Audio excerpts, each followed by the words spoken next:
setting, which features a new color power called the Crimson Eagle.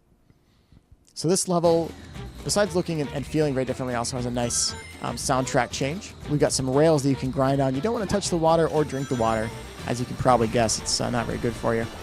We also have surprise crocodiles in this level, and I don't know if you guys have ever had the joy of a surprise crocodile in real life, but it's just as good in the game, let me tell you.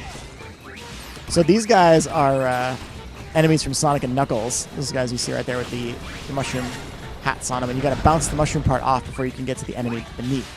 Here, perfect. See, we lined the kick up right there. He angled it so that he would kick one enemy and wipe out the other two. Now then, we didn't want you guys to just be mashing the same attack button over and over, so we changed it up a bit. Here, if you homing attack the spiders, they will hurt you every time. So you have to think of a better way. So you use the kick attack.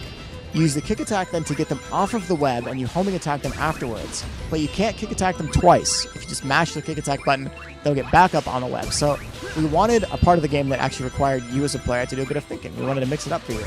And so besides the level design, we also felt that the combat was a new area that we could do that in, and hence what you see here with these spiders. These are not the only enemy in the game that's going to have and require a new sort of thinking on your feet in terms of combat to defeat. So keep an eye out for more like that as you go through the full game. And then here, we do a little bit of platforming. And by jumping on these things once and staying in ball form, it pops them open. There we go. And then as we go forward, these things will close after enough time has passed. Like that. There we go. And then we got another enemy from Sonic and Knuckles. This guy who throws the mushrooms at you. And if you get hit by the mushroom, you bounce around just like you did in Sonic and Knuckles, which is pretty entertaining for the fans. Here's the Crimson Eagle. We can activate this on the gamepad. Uh-oh, see, there's what I'm talking about right there. You can activate the Crimson Eagle with the gamepad, and we can fly around the level, which is what we're going to do next.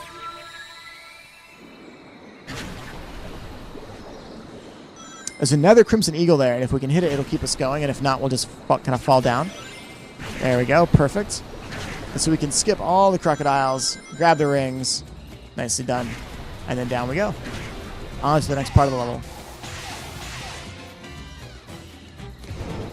Now, we've already revealed it, and we've shown off a little bit of it, but there is a two-player mode. So there's both a competitive and a cooperative mode.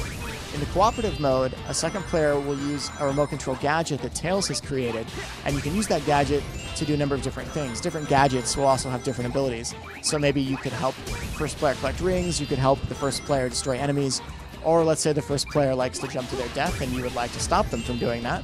You can create a platform just on the spur of the moment to help save them or help them jump up to a new area that they couldn't previously get to. So it's extremely helpful if you have a friend that wants to help you out as you're going through the main game. And you can also use it if you're like a parent and your kid is playing and you kind of want to help them out and maybe they're having some difficulty, you can use it in that way as well. The little capsules of animals have been around the game for a while, but these are a great way to really rack up a bunch of animals if you are having trouble collecting them. And you can always go back through a level and pick up more animals as well, even if you've already beaten it. So you have a lot of reasons to go in and replay the levels after you've completed them once. Also, crocodiles are bad. Don't touch those. Oh, evil crocodiles. All right, they got us. We're going to try this again. Now, it's important to note that in that section, right, you're grinding, but if you took note, there are walls next to the rails there. And so if you're a smart player, you can kind of figure out ways to find different methods and paths through a level. And so in that section, you can run along the walls if you so choose. I'm not going to spoil any other potential hidden Easter eggs. We're going to let you guys figure that out yourselves, but that's just a tip of one of the things that you can do in a level like this one. Notice how close the walls are there. Yep. The bounce is back. That's what he just did right there. You can use the bounce to get through different parts. So far, so good. Nailed the red star ring, too. Living life dangerously. All right, there we go. Nicely done, Sam. We save our animals.